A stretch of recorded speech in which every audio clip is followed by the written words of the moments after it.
The drama surrounding the WNBA has reached a breaking point, and this time it's not about a controversial foul call, a viral player moment, or another locker room feud.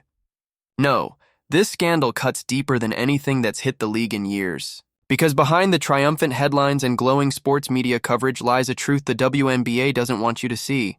The league claimed it just broke a 25-year ratings record during the finals, a milestone supposedly marking the greatest moment in modern women's basketball history. But as the celebration spread across ESPN and social media, analysts started asking one uncomfortable question. How can you break a record when you change the way the record is even measured? The story begins in the hours after the finals ended. Las Vegas celebrated another championship. The confetti fell, and before the champagne even dried, sports media outlets had already begun pumping out headlines declaring the WNBA Finals the most watched in 25 years. Front Office Sports ran with it first, and within minutes, nearly every major sports page followed suit. ESPN anchors beamed on air, congratulating the league for a historic moment for women's sports. For a casual viewer scrolling through social media, it looked like a breakthrough, a moment of long-awaited validation. After years of criticism, low attendance, and TV struggles, the WNBA had supposedly crossed the threshold into mainstream success. But the truth? That record-breaking number was built on a foundation that wasn't just shaky, it was entirely different. For decades, Nielsen ratings have served as the industry's universal scoreboard. They've been the measuring stick for television success, counting how many households were tuned in and for how long. The system had its flaws, sure, but it provided one thing that mattered: consistency. It allowed us to compare this year's finals to last year's, or even to finals 20 years ago, and know we were measuring the same thing. That consistency was destroyed this season. Because just as the WNBA Finals tipped off, Nielsen quietly rolled out a brand new system, one that didn't just measure televisions anymore. It counted smart TVs, streaming apps, connected devices, even screens that were technically turned on but not being watched. It also added what's known as out-of-home viewership, a number that estimates how many people might be watching in gyms, airports, or bars, even if no one is actually paying attention to the broadcast. That change inflated everything. Suddenly, a finals broadcast that might have drawn 700,000 real viewers last year was now showing up as 1.5 million. Nothing about the audience had doubled, only the definition of what counted as a viewer. But you wouldn't know that from the headlines. Because while ESPN and Front Office Sports celebrated the supposed surge, that little detail, the change in how the data was counted, was buried deep in the 5th or 6th paragraph of their reports, long after most readers had stopped scrolling. On the surface, it looked like the WNBA had shattered a decades-long record. In reality, it had simply benefited from a new set of rules.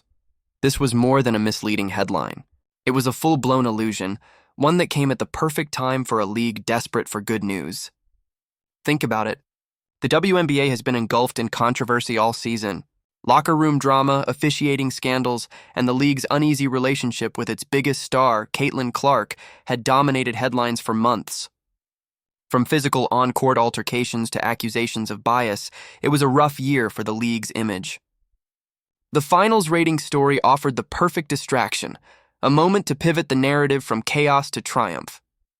It wasn't just about numbers. It was about survival.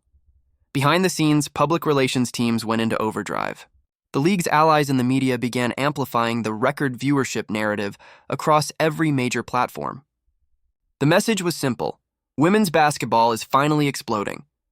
The only problem was that the explosion existed mostly on paper. Analysts who looked closer realized the comparison to past seasons was invalid.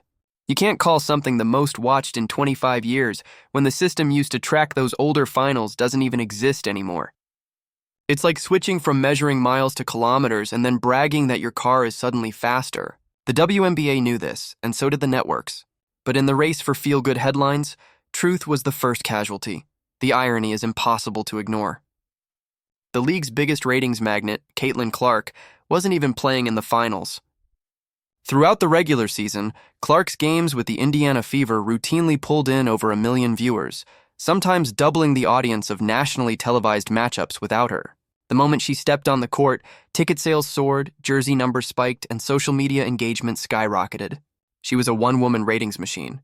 Yet when the finals rolled around, without Clark in the lineup, the league suddenly claimed record-breaking viewership numbers.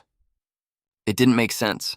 How could the finals outdraw the very player responsible for the season's biggest audiences?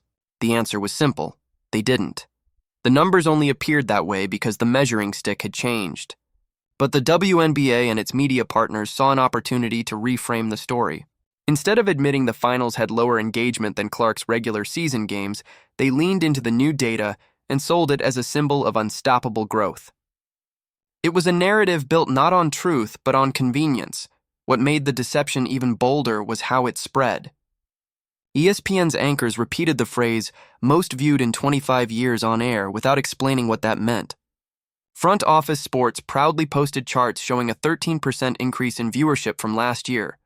Again, without acknowledging the system overhaul that made that comparison meaningless. Fans who wanted to verify the numbers quickly found themselves digging through technical jargon. Only deep in the Nielsen reports did they find the truth. This year marked the first time big data plus panel metrics were used. That phrase might sound harmless, but it's a complete overhaul of how viewership is counted. Instead of relying on human panel samples, the method used for decades, Nielsen now combines digital tracking data from millions of connected devices. The result? A permanent inflation of the numbers. From this year forward, every sport, not just the WNBA, will appear to have bigger audiences. But the media framed it as proof that women's basketball had suddenly gone mainstream, and fans noticed. They started doing their own math. On social media, threads exposing the flaws in the ratings data began to go viral. Analysts broke down how smart TVs left on overnight could register as viewers, how gyms, hotel lobbies, and airports were now being counted as part of the audience. One fan summed it up perfectly, "This isn't record growth, it's record spin." That phrase caught fire across platforms like X and YouTube, where independent creators began tearing apart the WNBA's claim piece by piece. The deeper they dug, the clearer it became that the league hadn't just exaggerated success, it had engineered it. What followed was an online backlash unlike anything the WNBA had faced before. Supporters who once celebrated the league's progress felt betrayed. Critics who had long accused the sports media of bias saw their suspicions confirmed. Even some former players began to speak up, frustrated that genuine progress was being overshadowed by manipulation. As one commentator put it, if the WNBA believes in itself, it shouldn't need fake numbers to prove it. That sentiment hit a nerve. Because underneath all the hype, that's what this scandal really exposed. A crisis of credibility. At first, the league tried to ignore the growing noise. But as the criticism intensified, WNBA officials and sympathetic journalists went on the defensive. They accused detractors of being anti-women's sports, of not wanting to see female athletes succeed. It was a familiar strategy, one the league had used before when facing legitimate criticism. But this time it didn't work. Fans weren't attacking the idea of women's basketball. They were demanding honesty. The league's refusal to engage with the facts only made it look more guilty. Behind closed doors, frustration was brewing. Some broadcasters admitted privately that they'd been told to stick to the positive messaging. Others leaked that the talking points about record ratings had come directly from the league's PR department. What started as sloppy reporting now looked like a coordinated cover-up. And when ESPN began running segments dismissing critics as trolls or haters, it backfired spectacularly. Because the evidence was public, undeniable, and easily accessible. The problem wasn't misogyny, it was math. The longer the WNBA tried to spin the story, the worse it got. Every new defense sounded more desperate. Officials repeated vague lines about visibility and momentum, but refused to answer specific questions about how the numbers were calculated. Fans began mocking the league's statements with hashtags like #OnFakeViews and WNBA fraud. What had started as a victory lap had become a PR meltdown. The credibility the league had spent years trying to build was slipping away in real time. The most devastating blow came when independent analysts reran the ratings through last year's methodology. When adjusted for the old system, the so-called record-breaking finals averaged just over 700,000 viewers, nearly half of the 1.5 million figure celebrated in headlines. That placed the series not as the most watched in 25 years, but somewhere in the middle of the pack, even below several regular-season Indiana Fever games featuring Caitlin Clark. The numbers didn't lie. The league did. And as that truth spread, the illusion began to crumble.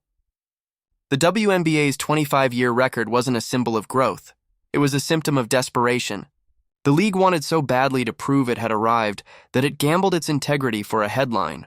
In doing so, it undermined the very progress it was trying to showcase. Because real growth doesn't come from changing definitions. It comes from earning attention, not fabricating it. Fans were ready to celebrate the WNBA's rise. Caitlin Clark had brought unprecedented energy to the sport, filling arenas and drawing millions of new eyes. There was genuine momentum to build on. But instead of capitalizing on that authenticity, the league chose manipulation. And now, every future milestone will be met with skepticism. Because once a league is caught bending the truth, every number it releases becomes suspect. This controversy also revealed a darker truth about the modern sports media landscape. Outlets like ESPN and Front Office Sports are no longer independent watchdogs. They're stakeholders. They rely on access, partnerships, and advertising from the very leagues they cover. That conflict of interest turns journalism into marketing. It's why no one in the mainstream questioned the 25-year record headline, even when the math didn't add up. They weren't reporting the news. They were selling it. And when the truth finally came out, those same outlets quietly edited their articles, adding vague clarifications about the new measurement methodology without ever admitting they misled the public. No corrections, no accountability, just silence. By the time the dust settled, what was supposed to be the WNBA's crowning moment had turned into one of its most humiliating scandals. The phrase, most watched in 25 years, will now forever carry an asterisk, a reminder of how the league tried to cheat its way into history. Instead of celebrating genuine progress, the WNBA found itself fighting to defend its integrity. Fans weren't angry that the league wanted success. They were angry that it lied to get there. And that's the tragedy of it all. The WNBA didn't need to fake anything. The foundation for real success was already there, fueled by the Caitlin Clark effect, by growing fan enthusiasm, and by undeniable improvements in visibility. But rather than build on that honestly, the league chose to inflate, exaggerate, and manipulate. In chasing validation, it lost credibility. And in sports, credibility is everything. Today, the WNBA faces a crossroads. It can double down on spin and risk alienating the very fans who believed in its growth, or it can come clean, admit that the record was a byproduct of a new counting system, and rebuild trust through transparency. Because without honesty, no amount of clever marketing or moral posturing will save it. Numbers can be manipulated, but authenticity can't. And once you lose that, the damage is permanent. When the next finals arrive, and the league inevitably touts new historic viewership numbers, fans will remember this moment. They'll remember how the WNBA's biggest triumph turned into its biggest embarrassment. How the league and its media allies twisted statistics to manufacture success. And how the truth, once buried beneath corporate spin, eventually came out anyway. Because lies may trend for a day, but the truth lasts forever.